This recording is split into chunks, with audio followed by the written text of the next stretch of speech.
Hello, everyone, and I want to welcome you. I am Dr. Paulina Van, the host of this show, The Poetry of Healing. And I am so happy you are here and stopped by. And today's show is all about interpersonal communication and how it can go sideways because hurt people hurt people. My guest today and I will be talking about and illustrating ways how we can get these relationships back on track, whether it is at home, at work, at school, at church, at a social gathering. And you may be thinking, well, why is any of this important to you? And one reason is that conflict in relationships causes stress. And we want to avoid the detrimental effects of stress on our body, mind, and emotions. Also, preparing and repairing, not preparing, well, we're preparing to repair these relationships, goes beyond the words we use. My guest today is a physician who is a relationship and communication expert. He has guided numerous individuals and groups to repair and heal relationships with themselves and also others. He is a wise and compassionate professional and colleague, and I am thrilled he will be joining us to begin this journey right after our centering exercise. So today, as we always begin with a centering exercise to help us focus and collect our energy for this time together, a time for you, and it's a gift for yourself.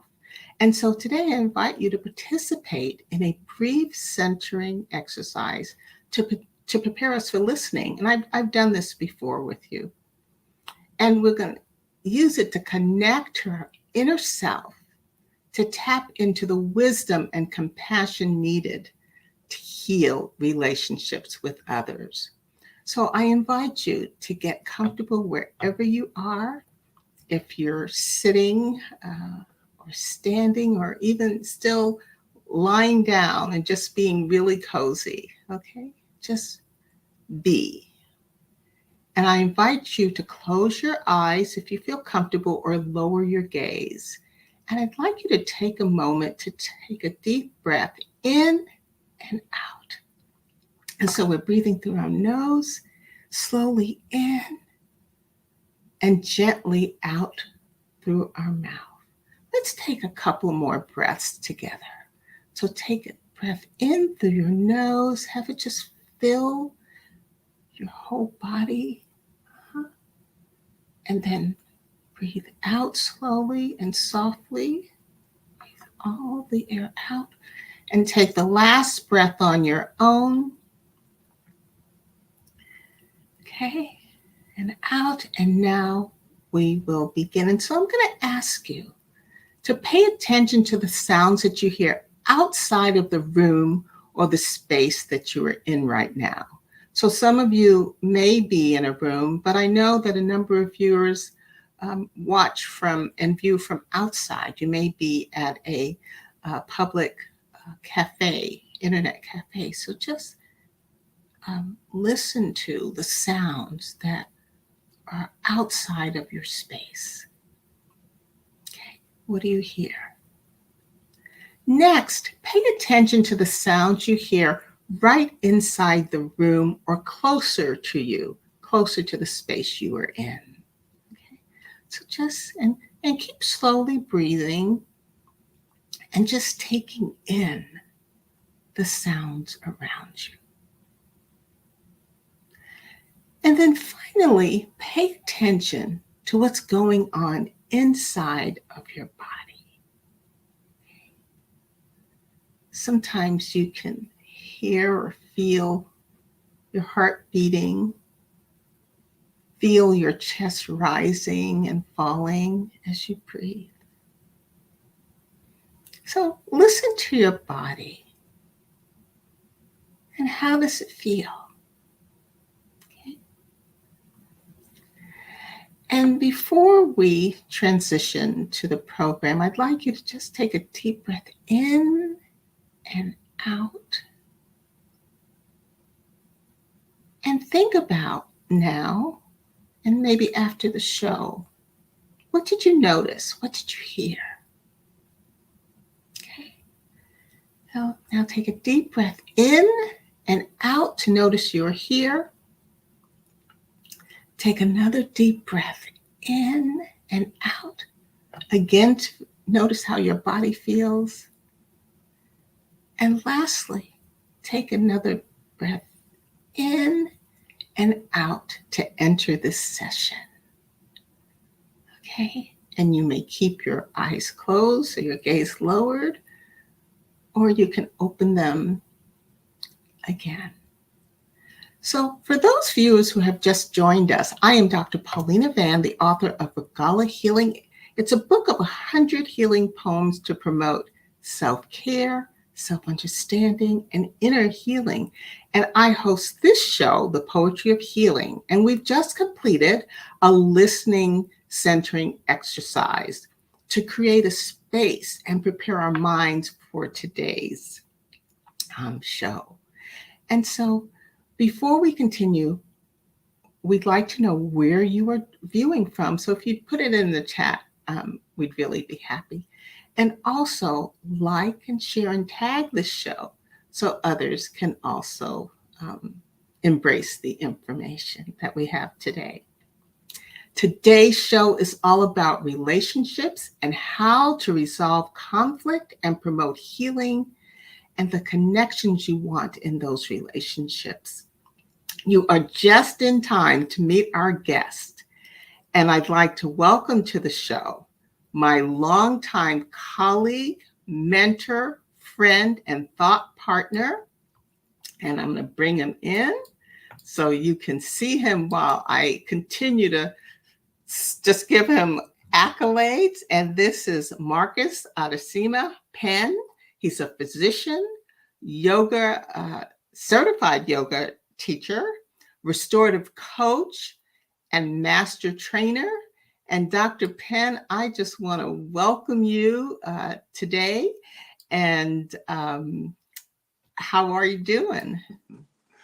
I am doing so much better after that wonderful healing space that you created. Mm-hmm. I'm very grateful to be a part of your show and of connecting with your community.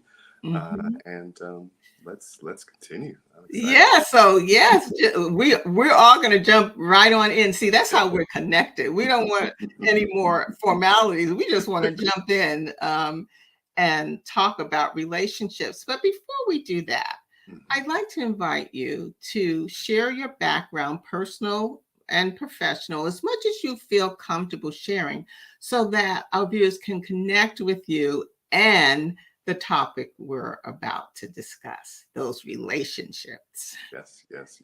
Mm-hmm. Absolutely. First, I am an original San Franciscan. So I'm originally from San Francisco, California. I live in Oakland now. I did my schooling, my undergrad, I did over in Morehouse College, so enjoyed being in Atlanta. My medical education was at Howard University, College of Medicine in Washington, D.C., and then came on back to the Bay Area to continue in my medical education. But what's interesting is that my medical practice was relatively short-lived, as I recognized I wanted to connect more on upstream concepts and principles. And so what by that I mean connecting to what's back of disease, or what are the relationships that folks are having with things that may be causing conflict in their body, conflict in their mind, conflict in their environment. And so that journey led me to becoming a certified yoga teacher. That journey led me to receiving training to be a restorative practice facilitator, and again, master trainer as well. And really had me on my personal journey of exploring my internal conflicts and asking myself a lot of questions that we'll be going over later on in the show. And really just I'm all about healing. So again, no surprise for us to connect here and just to connect in this lifetime. And I'm all about creating a space and safe space for healing. So my life journey has been that, and being with you here is a part of that as well. Well, it's, I've heard your story and your background before, but each time I pick up something a little uh, differently, and or distinctly. And this time, the focus on healing, and I didn't realize how much we have in common in terms of our passion for healing. And Dr. Penn and I have known each other for decades. Isn't that scary to say?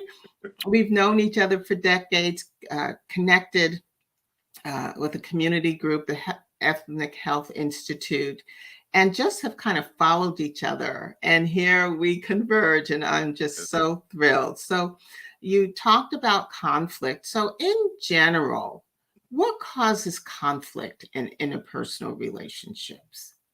You know, when I first think about that, our first relationship is really with ourselves. And so more times than not, the conflicts that outpicture uh, are because of inner conflicts that may not have been addressed. Mhm. And there are healthy ways and less healthy ways to do that. And so it tends to be the less healthy ways that have a conflict ripple effect, so to speak. Mhm. And so, how I like to define conflict, or in my restorative terminology, harm. So I kind of have conflict and harm pretty much synonymous.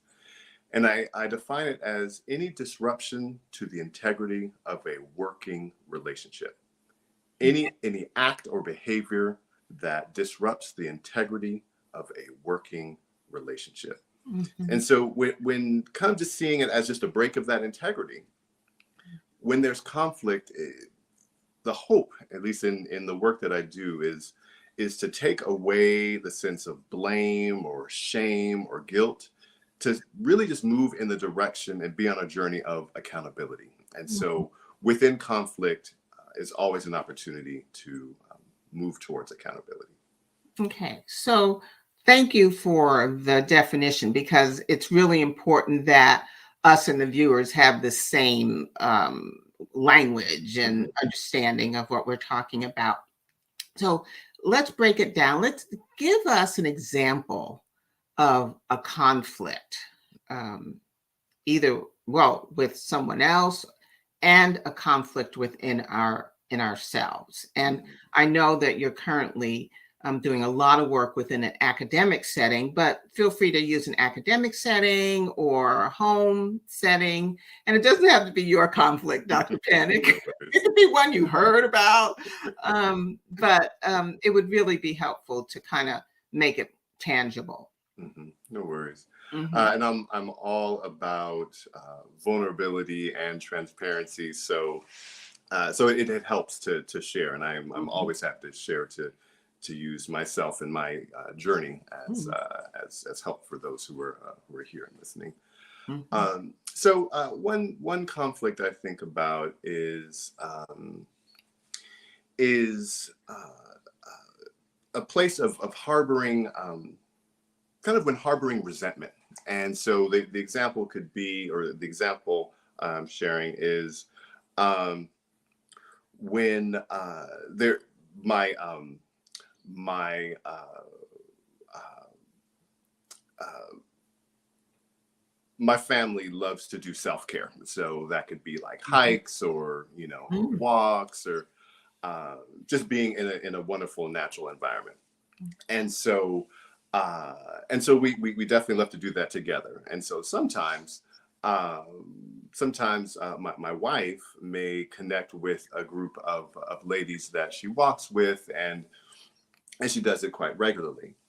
And so the sometimes knowing that she's actively taking her self-care and caring for herself and building her community, sometimes, and this is sometimes I feel a little vulnerable to share in that sometimes I'm a little envious in that sense of the community that she has that I just may not be a part of. We obviously have our family, Mm-hmm. and so I've felt that inside, and for a period of time, I hadn't shared it with my wife. Had felt the feeling tone, and so, but when I did, I realized, or actually before I did, there was, knowing that she's doing something very helpful to take care of herself and be a part of community.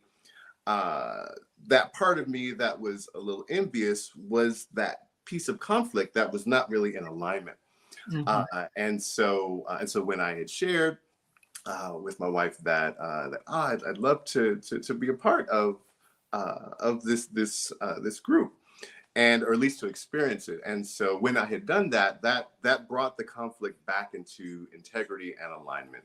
And Mm-hmm. so there was a time where I got to join the group, and but beyond just the enjoyment of being with the group, I got to really just address the issue, and the issue that was within me, and just had a conversation. It is always any harboring of resentment or harboring of any sense of enviousness or jealousy tends to be something of an internal. And so for me, my internal conflict stayed a conflict until I spoke about it and spoke about it with my wife. So that brought us back into alignment. Oh my goodness. Thank you so much. But Dr. Penn, I have to tell you, have to be transparent with you that when people come on this show, when guests come on this show, this vulnerability kind of surfaces. And I just want to tell you how much I appreciate it. And I know our viewers appreciate the transparency and the vulnerability because we're all human. And just because we're in this healing work, doesn't mean that we don't have conflicts and we that we always resolve them Mm-hmm. in a timely manner quickly and the quote correct way. And as Right. when you were sharing, I was thinking I have a conflict Mm-hmm. um as well. My husband, he's semi retired, so there's some days that he's out playing golf or with his buddies, and I'm at work. And I'm thinking, why can't I want to be out there playing as well. So I get it. I absolutely get it. Mm-hmm. So let's kind of move on to describe, and you did a little bit in your introduction of yourself, but describe your motivation to develop restorative practices. Mm-hmm. Uh, Kind of twofold.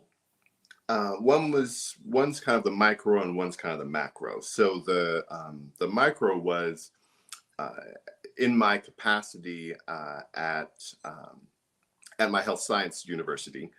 I was invited to, in effect, to mediate an issue between faculty and students.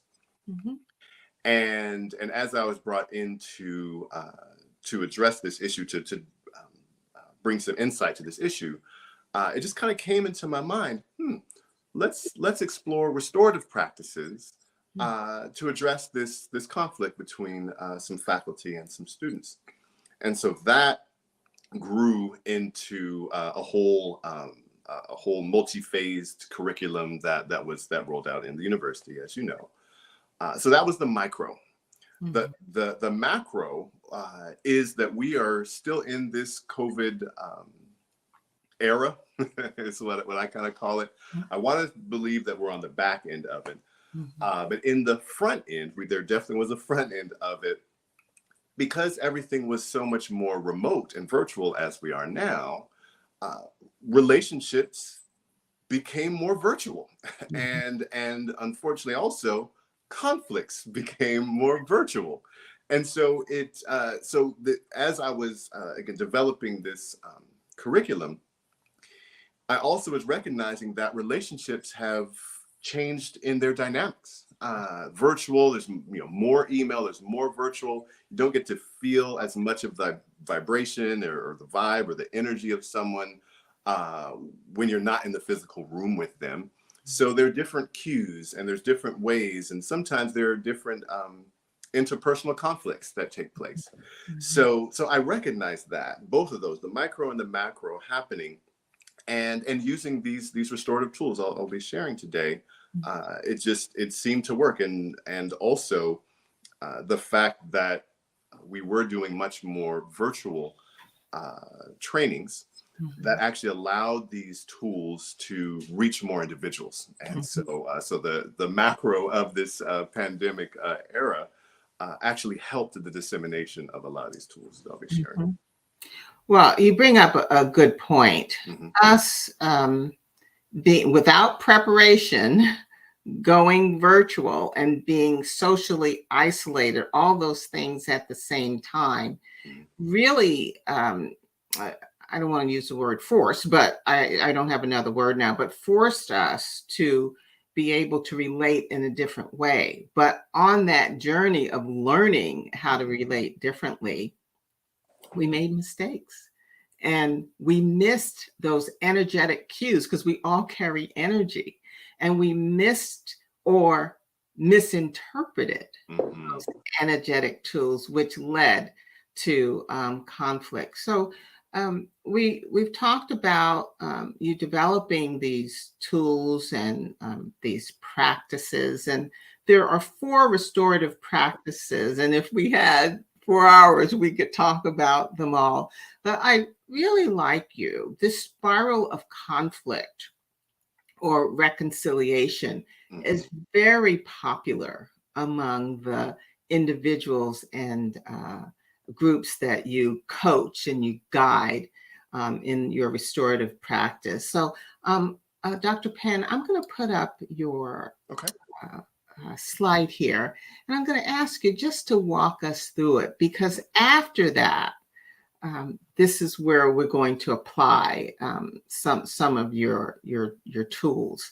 And I just want to reset here and say that if you're just joining us, you've you've dropped into a conversation about conflicts in relationships and how we can restore them. And so what we're about to do, our special guest is Dr. Penn, and he's going to walk us through one of his restorative practices, and it's the spiral of conflict or reconciliation. So let me bring the slide up on the screen. Hmm. And is that good for you? Can you see that? Yes. Mm-hmm.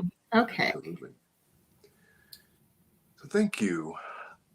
So so we see there are a lot of words here. I don't want folks to be distracted by so much of the words here. The key here is that looking at the top, these are all reflections of types of conflict or outpicturings of conflict. And at the bottom are um, approaches to help mitigate the conflict. And if I were presenting this as a PowerPoint, I would have the words kind of reveal themselves one at a time, but no worries. So when we think about, again, as I shared before, a harm or a conflict is a act or behavior that disrupts the integrity of a functional relationship. And so when that harm or conflict happens, there are usually two different ways in which things can spiral. You can either spiral away from the conflict or the harm that's happened, so separation, or you can spiral towards or connect more with it. So that you see that those are the two ends, so the top and the bottom, separation or connecting. So those are the two options. And so when we think of if of the conflict, if there is a part of us, let's make this us. If there's a part of us that may be separating from the issue, from the conflict, that's also an invitation for connecting more. It's an invitation for connecting with whom, if it's one individual, to connect more. It's an invitation to connect more with them, to find more creative ways to connect, and also perhaps to invite others to connect more to the issue. So connecting is something that can help to mitigate one separating from the issue. And so, if that doesn't happen, sometimes things can continue to spiral towards the conflict, and there can be fear of the unknown, and that can be fear of one's response or reaction, if wanting to bring up the issue, or one not sure what one's response is when wanting to acknowledge that a harm has happened. And so, what helps to mitigate that is to just simply respect each other, to respect that we are all on our own life journeys, our own evolution journeys as human beings. Um, and so, when we just respect each other, respect each other's journey, that can help to mitigate some of the fear of the unknown. Not that it may take away what is unknown, but it may take the fear of that unknown away when we just respect each other and respect each other's journey. If things are continuing to spiral towards conflict, many times bias can show up. It can show up as implicit bias or explicit bias, so maybe very out there explicit, or implicit where it's kind of in the background. And many times, again, these conflicts that do show up or outpicture outside of us, many times are reflective of conflicts, again, that have not been addressed inside of us. So again, what's the invitation? What can help to mitigate that? Honoring differing viewpoints at the bottom. And so I highlight the honoring of differing viewpoints to mean not necessarily agreeing with different viewpoints. We're all individuals. We all have different perspectives and opinions, and even ways to get to a solution or to address a conflict. So the honoring is simply knowing that there can be two perspectives to approach a conflict or to resolve a conflict. And so when the invitation here for, again, speaking as if these are two individuals or at least two entities, to just acknowledge that there can be in the same space two different perspectives or viewpoints of the conflict, and allowing space for that. That's a good step point, not the end point, but definitely a good stepping point in addressing conflict. And then also, again, if things are continuing to move towards conflict or different stages of it, discrimination, and this it's always unfortunate whenever reflections of discrimination show up. Again, within our definitely within our relationships, within our country, within certain marginalized groups, discrimination we know definitely does happen, and it hurts my heart. A lot of healing needs to happen around a lot of discrimination within this country and the world. So when we see that as a part of the conflict, again, that's an invitation for just deeper understanding. And again, this many times these aspects of discrimination can show up when there's a lack of understanding. So it's an invitation for more understanding. Understanding, again, one's background, understanding how an environment may contribute to conflict. So expanding that understanding can help mitigate discrimination. And then again, if these continue to spiral towards conflict, aggression, and there many times there are microaggressions that show up, and microaggressions are those little things that may not be intentional, may be unintentional, yet still are hurts, are harms, and can still bring conflict and separation and distance from someone and disrupt the integrity of a functional relationship. So again, that invitation is for affirmative advocacy. Again, if there are these micro aggressions that happen, many times, well, let me personalize. Many times, if I'm experiencing a microaggression, I'm in this work too, I may not always address it in real time. I'll feel it. I'll know it's happened. I'll know I have experienced a break in the integrity of a functional relationship. But I realize that when those happen, it's an opportunity for affirmative advocacy. So say there's example of many times just when someone may say the word little before something that I've done or produced, and like, oh, that was a nice little presentation that you did. Just Mhm. saying that word little is actually a microaggression. And so that opportunity and the invitation for me to affirmatively advocate for myself is to just say that, you may not, to this individual who may have said this, you may not realize that just when you said little, that actually kind of diminished this great work that I did, this presentation. So I invite you to actually not use that word, or to hopefully be more aware of that. So that's an example of affirmative advocacy. And so again, all these again lead towards conflict or move you towards the direction of reconciliation. And the invitation is, where are you leaning in the beginning of when the conflict happens? Separating from it or wanting to connect to it. And this spiral can help you navigate that journey.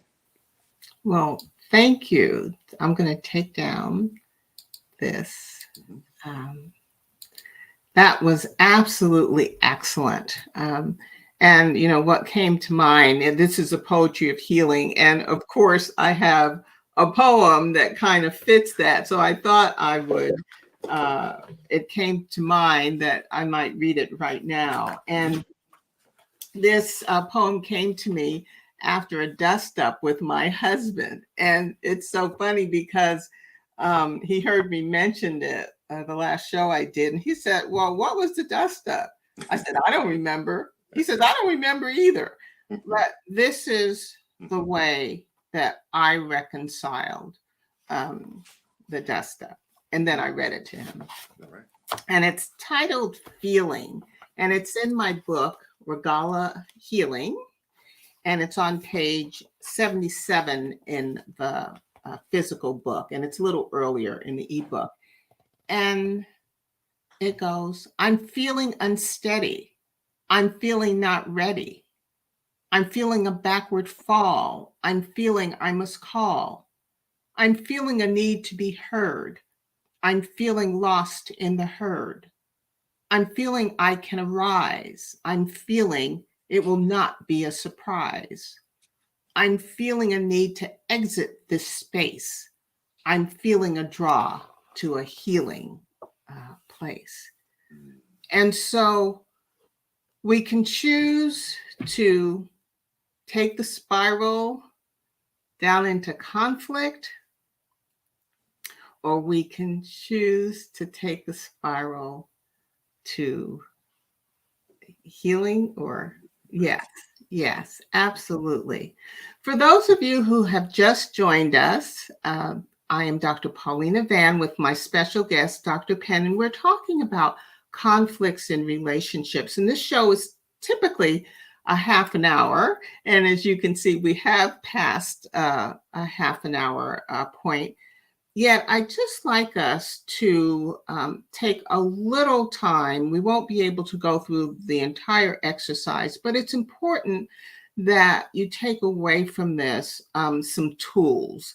And one of them, there's a couple things we'll do before we end. And one of them is to go over the restorative questions that Dr. Penn has developed to help with creating a restorative healing environment when a harm or conflict happens in a relationship. So I'm just going to ask Dr. Penn to state them, and then if you could, as you know, we finish the video, and then if you can roll it back, rewind it, or watch it again, and just when you come to the questions, just pause the video and answer them for yourself. So, Dr. Penn, if you would share with us the 3 restorative questions that are also wonderful tools to help us create this healing environment. Absolutely. Mm-hmm. And as a reminder, again, the initial and most important relationship we have is with ourselves. And so these restorative questions are always supportive when we can ask ourselves them first, and then if we are in conflict with another, to engage in the questions with another as well. And so the first one is simply asking, what is happening? What is happening inside what is happening within me and outside of me? Just what is happening? So that's the first question. What's happening? And then the second question is, what is the impact of what's happening? What's the impact, again, within me? What's the impact of what's happening on others? So that looking within and looking without. And then the third question, which is, as I like to say, is the most restorative question, is what can I do now to make things better? And the key is now. The harm has happened. The conflict has happened. It may still be happening.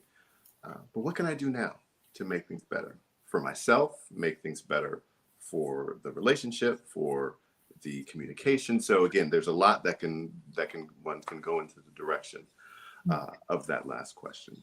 So again, just as recap, what's happening, what's the impact, and what can I do now to make things better? Those are the three key restorative questions that can help you navigate through any conflict inside of you or outside of you. Well, Dr. Penn, we really are connected because you began your restorative questions by saying we must begin with ourselves and looking within. So I'm going to ask you to give us one or two reasons why meditation helps with this restorative work. Mm-hmm. Absolutely. Mm-hmm. Meditation and grounding and centering exercises really help to fortify and solidify our relationship with ourselves. And that within that self is our body, relationship with our body, with our mind, and with everything in between. Some can say spirit, some can say chi, some can say my inner vibration. But again, that which is within that may not be seen is also that relationship that can be strengthened. Mm-hmm. And when our relationship within is strong, then more times than not, our relationships outside of ourselves can be strengthened as well. And that is definitely a huge part of the journey that I'm on. And as a matter of fact, too, as I think it's something I'd like to share about my middle name, which is Adashima. It's actually my ancestral name. And someone who is connected to our African ancestors said there's a name for you, and they gave me that name, Adashima. And what it means, it actually is from the Yoruba tribe in West Africa, Ghana and Nigeria. And what it means is, Adashima means receiving my crown, listening to my deep inner voice. So I thought that was just apropos to share that is how I'm living, listening to the voice, and that healing within allows there to be more healing without. That is the most appropriate name for you, Adashima. Mm-hmm. Yes. Beautiful. Yes. And so as Dr. Penn gave me the entree to meditation, and as those of you who've been with me along the way know that meditation is a tool I use for every topic that we discuss. And when we're talking about restoring relationships and healing, it's important that, yes, we soothe ourselves before we attempt to engage with another person, and make ourselves vulnerable. And what it takes is going inside of ourselves, but also opening our heart and coming from that heart space. And so Meditation is a way to soothe yourself because it begins with you.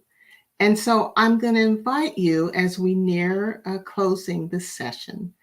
I invite you to participate in a brief meditation. It's less than 2 minutes, so stick with us. And it's to help you enrich your communication. And you may be aware that we have 7 energy centers that are situated down the center of our bodies, and these are called chakras. And when they are open, energy can flow freely through them and keep our body and mind in balance. Each chakra has a purpose. And so the throat chakra, too many consonants here, but the throat chakra is associated with communication. Okay.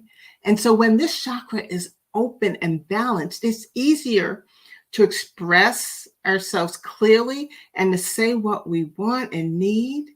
But when it's out of balance, we may pretend everything is fine, which eats up your inside. And then, or we can respond in a very reactive, unhealthy way. Okay. So I'm going to invite you, let's give it a try. Okay. Again, it's less than 2 minutes. Again, I'm going to invite you to close your eyes or lower your gaze and to do that deep breathing as we did before. So slowly in through your nose and then gently out through your mouth. Continue to breathe a couple more deep breaths like that, allowing ourselves to be soothed by the rhythm of our breath. Okay, so as you inhale, I want you to imagine your breath moving through all parts of your body. Okay, so inhale, and you just watch the air start at the tip of your head and all the way down your body to your feet. And exhale. Okay. And now bring your awareness to your throat. You may want to touch it, but just bring your awareness to your throat and see how it feels. Does it feel dry? Does it feel tight? Does it feel congested, clogged? Each chakra has a color, and the color of the throat chakra is blue, a beautiful blue. So I'd like you to imagine as you inhale, imagine you're inhaling a blue light moving into your throat. And then as you exhale, you're bringing any feelings of discomfort out. Okay. So inhale that blue light into your throat and watch it just illuminate your throat. And then exhale any feelings of discomfort, whatever it might be. Let's do it one more time. Inhale that blue light and let it bathe your throat and illuminate, light up your throat. And then you're going to exhale anything that's not comfortable. Okay. So as we come to a close, and you can leave your eyes closed or open them, the focus of this session was getting relationships back on track after someone mistreats you or you experience a conflict with another person. And we explored various communication techniques and the use of meditation to diffuse the conflict, reduce stress, and to heal these relationships. And so I ask you that as we close, if you would please join me every first and third Sunday at 9 a.m. Pacific time right here on blackdoctor.org. I ask you to like and share and tag this program so other people can benefit from it. If you have not had the opportunity to, please drop in the chat where you're viewing from. We love to hear that. Leave comments. I do read and will respond to your questions and comments, and I'm going to invite Dr. Penn to do the same for this show. And visit my site at regalahealing.com to learn more about my healing and self-care work and resources. I'll put a QR code up so you can just scan it and easily get there. And I want to thank you for joining us today, and especially my guest, my friend, my thought partner, Dr. Penn. And as always, I wish you love and light until I see you again. And here I'm going to put up the QR code for you.